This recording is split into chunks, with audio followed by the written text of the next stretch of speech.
Bonjour à tous mes chers auditeurs.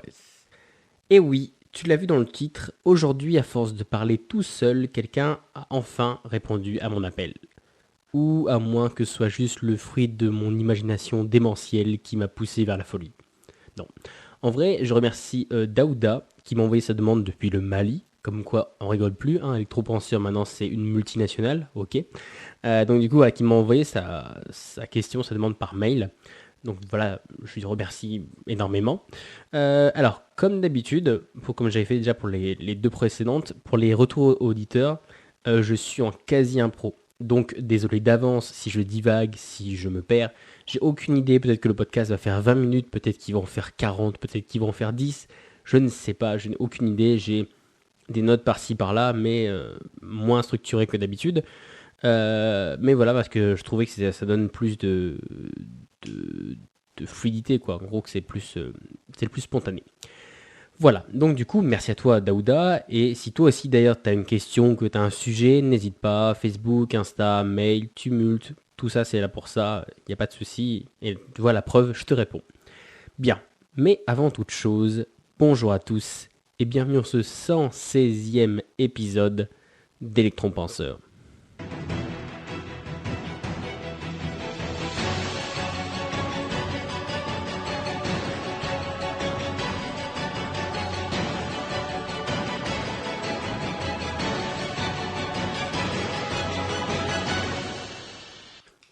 Alors, pour reprendre à la base, la question originale était, en gros, il me demandait c'était quoi les 7 capacités à avoir pour réussir à briller dans n'importe quel domaine. Alors, déjà, comme tu peux le voir par rapport au titre, j'ai légèrement changé la question. Là, je suis passé de compétences à avoir de capacité à avoir à compétences à développer. Et je t'explique pourquoi. En fait, pourquoi est-ce que j'ai remplacé capacité par compétence? Et bien en fait, pour ça, faut faire le distinguo. En gros, une capacité, c'est une aptitude à faire quelque chose, alors qu'une compétence, c'est l'application de cette capacité. Oui, je sais, reprends un Doliprane, mais je vais t'expliquer point par point. Et comme toujours, le meilleur exemple, on va prendre un exemple, on va prendre une image. L'exemple, c'est de franchir un mur. Donc, pour réussir à franchir ce mur, tu dois avoir la capacité de savoir sauter assez haut ou de savoir t'aider de tes bras pour réussir à le franchir. La capacité dans le sens, en gros, tu es capable de le faire. C'est ça en fait la capacité. L'aptitude, c'est la validation de l'atteinte de ce but. En gros, tu as l'aptitude de franchir le mur. En gros, l'aptitude, c'est il faut que tu franchisses le mur. Peu importe le moyen que tu utilises, peu importe la capacité que tu vas utiliser, il faut que tu franchisses le mur. En fait, l'aptitude, c'est juste en gros une validation de dire tu as franchi le mur, peu importe le moyen. Ça peut être donc voilà, peu importe le moyen, peu importe la capacité que tu utilises, ça peut être ta capacité à sauter haut, ta capacité à faire du saut à la perche, ta capacité à savoir piloter un hélicoptère ou conduire un tank, parce qu'on a dit franchir, mais on n'a pas dit comment. En fait voilà, c'est vraiment ça. Tu as l'aptitude de franchir le mur en te servant des différentes capacités que tu as. Donc voilà, ça c'est l'aptitude. C'est en fait finalement le fait que tu puisses remplir un objectif. Et finalement tes compétences, parce que là on a vu finalement l'aptitude et la capacité, mais le cœur du sujet, ce qui nous intéresse, c'est les compétences. Eh bien en fait, ta compétence, c'est juste quand tu peux prouver cela. Je t'explique. En gros, tu as peut-être les capacités physiques pour franchir un mur de 2 mètres. J'ai peut-être l'aptitude de franchir un mur de 2 mètres. Mais c'est hypothétique. J'ai pas essayé. J'ai peut-être en moi les capacités physiques et l'aptitude. Donc voilà, en me servant d'une échelle, parce que je sais monter sur une échelle, en faisant, je sais pas, avec une corde ou voilà, encore avec un tank. J'aime beaucoup les tanks. Donc du coup, voilà. Je peux utiliser différentes capacités que j'ai. J'ai peut-être l'aptitude de le franchir, mais en fait, c'est hypothétique. Ça deviendra vraiment une compétence le jour où j'en aurai franchi un, vraiment un en vrai. Voilà. C'est pour ça en fait que les compétences c'est mieux, parce que les compétences c'est une application concrète, c'est un aboutissement. D'ailleurs maintenant tu peux avoir un peu tous les diplômes, ça fait moins ça fait moins sens, ça t'aide moins que si tu dis voilà que tu es jugé en grande partie sur la théorique. Donc on a évalué tes capacités pour réaliser certaines aptitudes qui peuvent être par exemple la gestion de groupe, un bilan financier, le savoir enseigner ou autre. Mais on a jugé la théorie. Mais en gros, finalement, tu as eu très peu de tests de tes compétences. Il y a très peu de moments où on t'a vraiment dit, voilà, là maintenant tu as tous les chiffres de la boîte, il faut que tu arrives à faire un bilan comptable, tu vois. Donc tu connais la théorie, tu as les aptitudes, tu as la capacité, mais t'as pas les compétences parce que tu l'as jamais appliqué concrètement. Et donc du coup, c'est pour ça qu'on met en avant l'expérience, parce que l'expérience, c'est de la compétence, c'est de l'application concrète de tes capacités par rapport à des aptitudes. Donc du coup, tu peux avoir des capacités sans compétences, mais si tu as la compétence, tu as forcément les capacités. En gros, les capacités, c'est le théorique, tu es capable de le faire aussi bien psychologiquement que physiquement, et les compétences, c'est tu sais le faire, tu l'as déjà fait, surtout. Voilà. Donc voilà finalement un long argumentaire pour un point important à mon sens, parce que je pense qu'on devrait faire le distinguo, c'était important dès le début pour vraiment, je pense, centrer dessus, puisque là, les compétences et les capacités, c'était le cœur du sujet. Bien, du coup maintenant, j'abandonne le peu de notes que j'avais fait pour rentrer vraiment dans le vif du sujet. Alors du coup, la question c'était, pour le remettre, c'était en gros quelles sont les compétences à développer pour briller dans tous les domaines. Alors pour le coup, c'est vraiment pas une question facile parce que tu sais, ça fait un peu panacée, c'est un peu en mode genre, s'il fallait que je fasse c'est exactement la même chose que je sais pas quand t'es à la salle et en gros, si on te dit s'il fallait que je fasse un exercice, un seul, pour que genre voilà, ça muscle tout, mes jambes, mon dos, mes bras. Donc je sais pas, c'est pour ça que des fois on te met genre des burpees ou des, tu sais, les phases, on appelait ça les exercices polyarticulaires. En gros, c'est un peu, comment dire, d'un point de vue physique, c'est un peu comme si tu mettais ton corps dans une machine à laver et on te dit bah finalement si tu touches tous les bords et tu rebondis dans tous les sens, c'est que finalement ça travaille. Donc en gros, ça c'est que plutôt que de pousser, de progresser fort dans un seul domaine, en gros comme tu te diversifies avec encore le fameux multitâche, toi-même tu sais. Donc du coup en gros tu deviens pas expert, on va dire voilà, je sais pas, t'as pas des gros bras, mais en gros t'es un petit peu musclé partout. Voilà. Donc du coup voilà, tout le monde, tous les débutants, on a tous ce truc de c'est quoi le truc miracle, tu vois. À chaque fois on le voit, je sais pas, sur Facebook ou autre, genre tu sais, c'est la recette miracle, tu vois, l'aliment miracle. Genre tu manges un truc et boum, c'est panacée de tout. Alors du coup, c'est vraiment pas une question facile parce que briller dans tous les domaines, bah je sais pas, selon si t'es pêcheur, si t'es scénariste, si t'es sportif, si t'es maçon, c'est pas vraiment les mêmes compétences, les mêmes demandes que tu vas avoir. Si en termes de nouvel apprentissage, je sais pas, ça peut être peindre, ça peut être courir, ça peut être bricoler, ça peut être cuisiner, il n'y a pas vraiment de truc qui les lie, à part le fait que peut-être d'avoir un corps normalement constitué, encore ça veut rien dire. Il y a bien des gens qui peignent avec la bouche, qui courent sans jambes, qui bricolent en étant aveugle, ou qui cuisinent, je ne saurais pas comment dire, peut-être avec les pieds, sait-on jamais. Bref, du coup en gros comme tu le vois en fait, c'est que c'est trop différent, c'est trop large pour avoir vraiment des éléments communs. Donc finalement, comment trouver des compétences qui touchent à tout? En gros, comment trouver, je sais pas comment dire. Finalement, c'est ça en fait, comment essayer de trouver quand même, mine de rien, pour essayer quand même de répondre, pour pas juste dire non, il y en a pas, bonne journée. Euh, Essayer quand même d'essayer de trouver, tu vois, une espèce de point de jonction entre tout.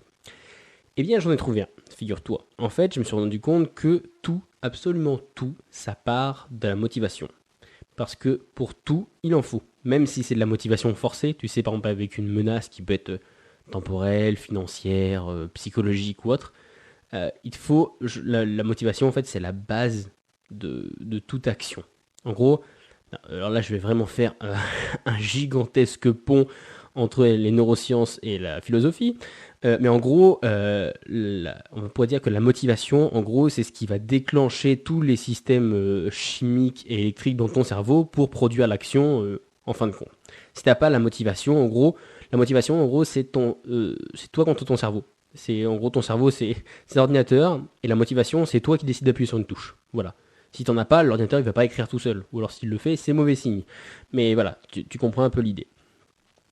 Alors je vais trouver un super concept sur les 7 C de la motivation, mais impossible de retrouver le livre ou de retrouver l'article. Je l'ai pris sur des notes en me disant ah oui c'est ça pour me sur le podcast, et quand je cherche, eh bien je trouve, surtout en français, que ce soit en français ou en anglais, je trouve surtout, tu sais, en fait il rapproche ça de la pyramide des besoins, donc tu vois avec un peu avec Maslow et tout ça.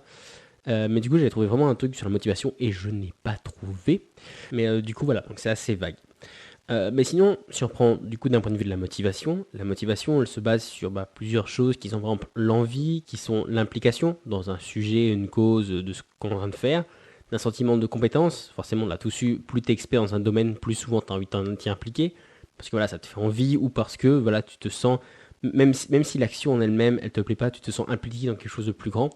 Je veux dire, je sais pas, si par exemple tu es dans une équipe de foot et qu'on te demande de faire des flexions ou autre, tu trouves la motivation de faire ce truc-là qui sur le coup te plaît pas et tu te sens pas compétent, juste parce que tu es impliqué dans l'équipe. Donc tu te dis l'équipe le fait, donc je le fais avec elle, et voilà, en gros c'est pour faire progresser l'équipe. Donc tu vois, c'est pour ça que tu vois aussi cette notion d'implication. Du coup, comme je te l'ai dit, tu as aussi les compétences.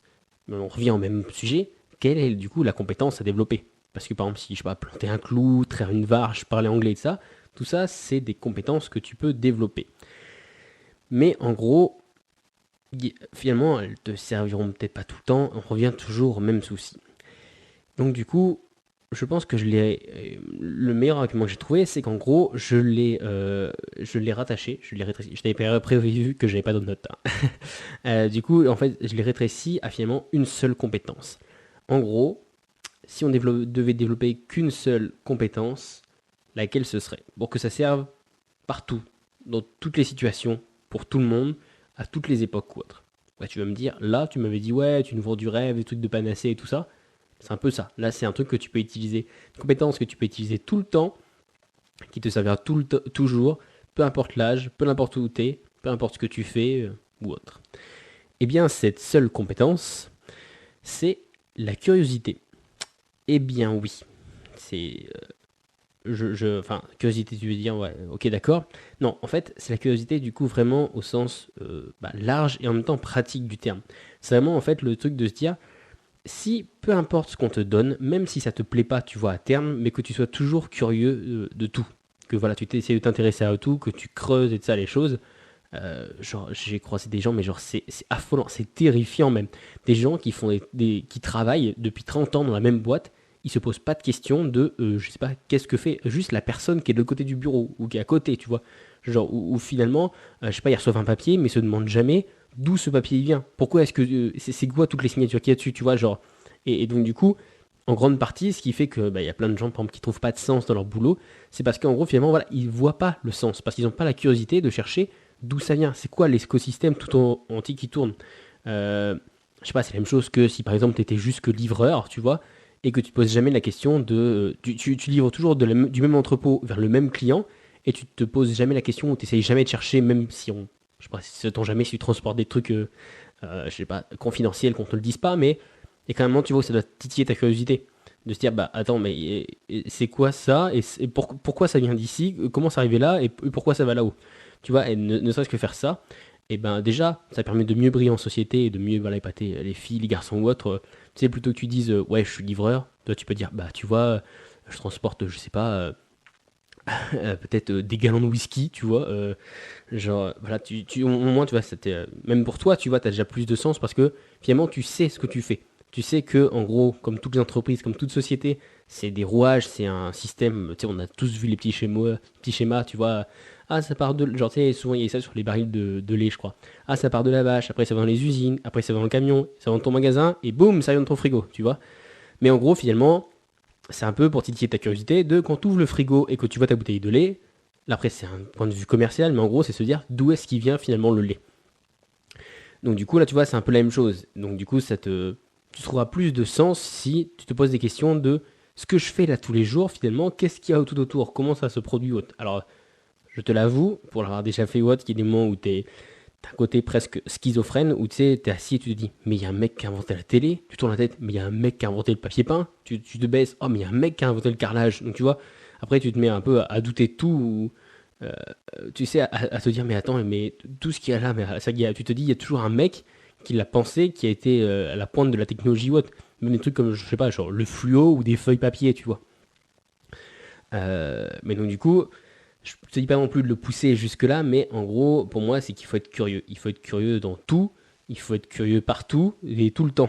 Genre, parce que sinon, c'est la mort cérébrale au sens propre du terme.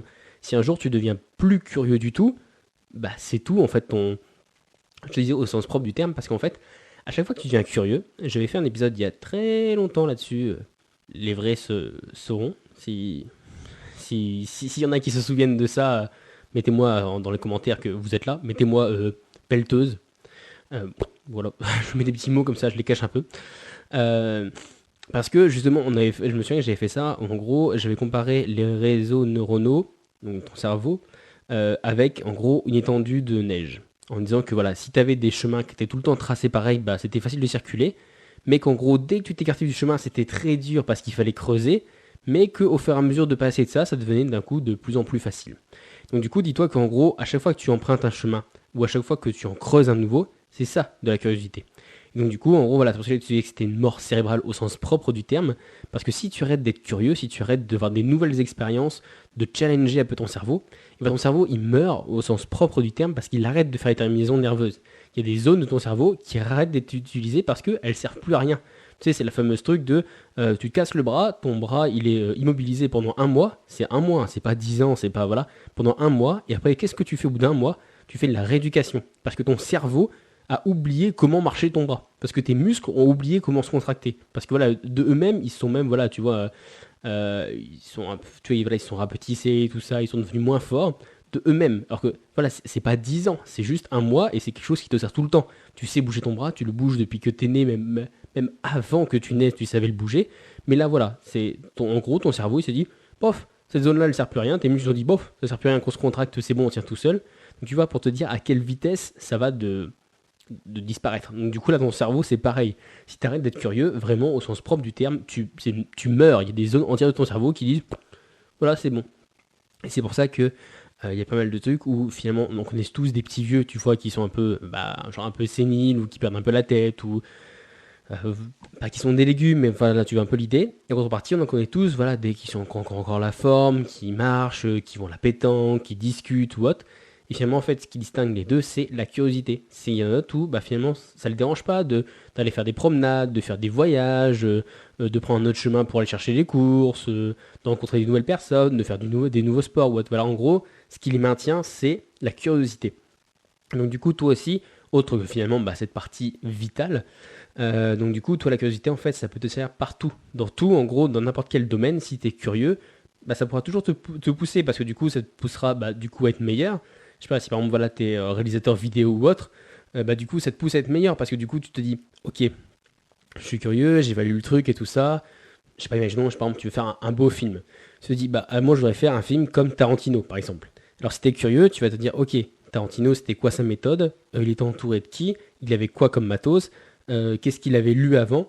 Tu vois, un peu, là, c'est après, c'est l'exemple un peu de la copie parce qu'on se focalise vraiment sur un élément mais tu comprends un peu l'idée. Si tu disais juste, eh ben moi je veux faire du Tarantino, tu prendrais un film, tu prendrais plan par plan, tu ferais la même chose, et tu feras un des nombreux plagiats qu'on voit, c'est un peu, tu sais, tous les nanars, où les trucs, va, c'est une pâle parodie parce que les gens, ils ont pas pigé le concept. C'est un peu finalement ce qui se passe dans la saison 8 de Game of Thrones. C'est voilà, en gros, on n'a pas compris ce qui se passait avant, mais on essaie de le calquer tel quel. Alors que si les showrunners, ils avaient vraiment été curieux de lire les bouquins, de vraiment essayer de comprendre l'histoire, de comprendre les personnages, ils auraient fait une super fin parce que finalement, en fait, qu'est-ce qui a vraiment déçu les fans? Oui, je t'ai prévenu que je faisais des apartés. Qu'est-ce qui a vraiment déçu les fans? C'est qu'en gros, les fans, ils ont été curieux, ils ont été cherchés, ils ont dit bah tiens, il y a des prophéties et tout ça. Ils ont été curieux au point de faire des théories, d'échafauder des trucs et tout ça. Et finalement, les showrunners, ils ont pissé dessus en disant ah mais non, mais nous on va faire une fin comme ça, bateau. Et en fait, ce qu'ils ont vraiment, ils sont vraiment reproché, c'est qu'en fait, de ne pas avoir été curieux de comprendre toute la mécanique de l'univers, voilà, des différentes luttes de pouvoir et tout ça. De comprendre que Game of Thrones, c'est pas Disney. Il faut pas forcément que ça finisse bien. Et qu'au contraire, si ça finit mal, les gens aimeront encore plus parce que la preuve, ils ont adoré, c'est d'ailleurs ce qu'a lancé la série, ils ont adoré la saison 1, alors que dans la saison 1, on tue le personnage principal quand même.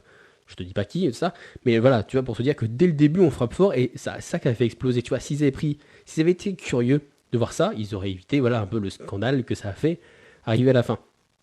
Donc même tu vois, finalement, c'est pas dire sur un nouveau truc, c'est même pour un truc qu'ils faisaient depuis 10 ans, et ben plus ou moins ils ont réussi à se tirer une balle dans le pied juste parce qu'ils ont eu la fainéantise de pas être assez curieux pour comprendre toutes les mécaniques ou autres.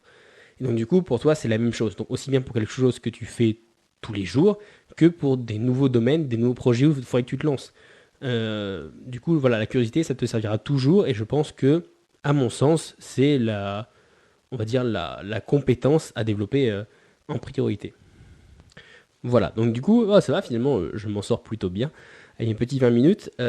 Donc du coup, voilà, je sais pas si ça t'a répondu à ta question, si je me suis pas trop planté, si j'ai pas trop dérivé. Mais du coup, voilà, pour moi, s'il y avait qu'une seule compétence à développer, après voilà, il y en a plein d'autres ou autres selon ton métier, selon ce que tu veux faire, selon comment tu veux tracer ta vie tout simplement.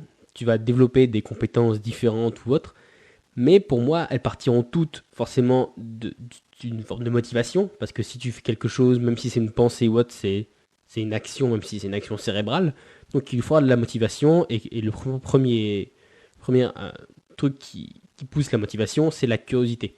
C'est de se dire, bah voilà, est-ce que je peux faire mieux? Est-ce que je peux faire aussi bien? Est-ce que voilà, c'est toujours le truc, et je pense que c'est voilà. Pour conclure, je pense que si tu avais une seule compétence à développer, je pense que ce serait la curiosité, et voilà, qui pourrait te servir dans tous les domaines. Donc, comme je te le dis, après, à différents niveaux, il y a des trucs où tu peux vraiment pousser à fond. Par exemple, pour reprendre l'exemple euh, de Quentin Tarantino, par exemple, voilà, il était passionné par le cinéma, et donc du coup, avant de devenir réalisateur, il s'est bouffé des heures et des milliers d'heures de tous les autres films et ça, pour comprendre les mécaniques de à quoi sert la musique, quand est-ce qu'on la met, à quoi ça sert le screener, tu vois, un peu tout ça.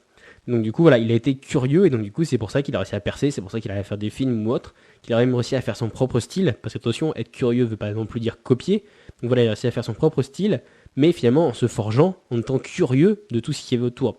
Même, et là, je pense qu'on peut difficilement faire mieux, même le grand, c'est encore un bien un gros mot, le grand Léonard de Vinci, qui est considéré, je pense, comme à peu près un génie, genre après, genre, je sais pas, le mec, il était astronome, architecte, mathématicien, conseiller, artiste, tu vois, genre. Et donc, du coup, finalement, s'il a fait autant de trucs, pourquoi? C'est parce qu'il était curieux dans plein de domaines. Et ça lui vient d'où? Et puis c'est la petite partie histoire. Tu pensais quand même pas que j'allais te laisser partir quand même sans te raconter une petite histoire.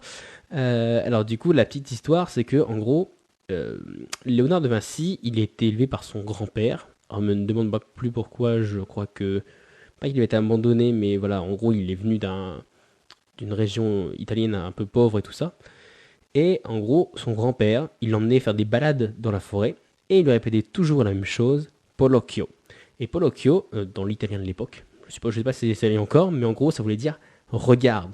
Mais regarde dans le sens, essaye de comprendre comment ça marche. En gros, il dit ça par exemple avec des fleurs, tu vois, Polocchio, genre, regarde la fleur, mais regarde pas la fleur pour elle-même. Dis-toi, bah, pourquoi est-ce que les pétales, elles se déplient? Pourquoi est-ce qu'ils se tournent face au soleil? Pourquoi est-ce que les abeilles, elles en viennent butiner certaines et pas d'autres? Euh, voilà, que des trucs comme ça. Ou, regarde, par exemple, regarde avec une toile d'araignée, bah, demande-toi pourquoi est-ce que l'araignée, elle a commencé par faire d'abord ce fil-là, puis après celui-là, et puis finalement, comment elle fait pour attraper ses proies? Tu vois, quelle est la méthode de ça? Et en gros, finalement, ce qui a développé finalement son génie, c'est en gros, finalement, tout simplement la curiosité. C'est que tout petit, il a été curieux pour tout, à comprendre les systèmes, à savoir comment ça marche et tout ça. Et en gros, finalement, c'est ça qui a fait de lui, bah, sûrement voilà, l'un des plus grands génies de tous les temps, juste parce qu'il était curieux. Donc, je pense que je ne peux pas te donner les meilleurs exemples pour conclure. Voilà, en gros, si tu es curieux, tu pourras réussir du coup dans tous les domaines parce que peu importe le domaine que tu vas choisir, si tu es curieux dans ce domaine-là, bah voilà, tu finiras par engranger beaucoup plus de savoir, d'expérience que tous les autres qui auront une vision juste superficielle ou qui auront ça juste de loin ou qui feront le strict minimum. Si tu es curieux, bah voilà, tu arriveras à devenir meilleur, tu arriveras à aller plus loin et même pour toi, bah tu seras plus épanoui, tu sais. C'est toujours plus si tu as quelque chose qui te plaît, c'est toujours mieux si tu en tiens tous les tenants et les aboutissants que si tu regardes juste un peu le truc de loin. Voilà, bah, du coup, j'espère avoir répondu à ta question. Encore, comme d'habitude, si vous tous qui m'écoutez, vous avez des questions ou autres sur, voilà, soit sur les épisodes en eux-mêmes, soit une question annexe ou autre, n'hésitez pas, Tumult, Facebook, Insta, mail ou autre. Maintenant, vous commencez un peu à connaître. Donc, du coup, voilà, n'hésitez pas et je serai très content de vous répondre dans un épisode de 25 minutes complètement improvisé. Voilà, bah du coup, moi je vous remercie de m'avoir écouté et je vous dis à la semaine prochaine pour un prochain épisode. Ciao!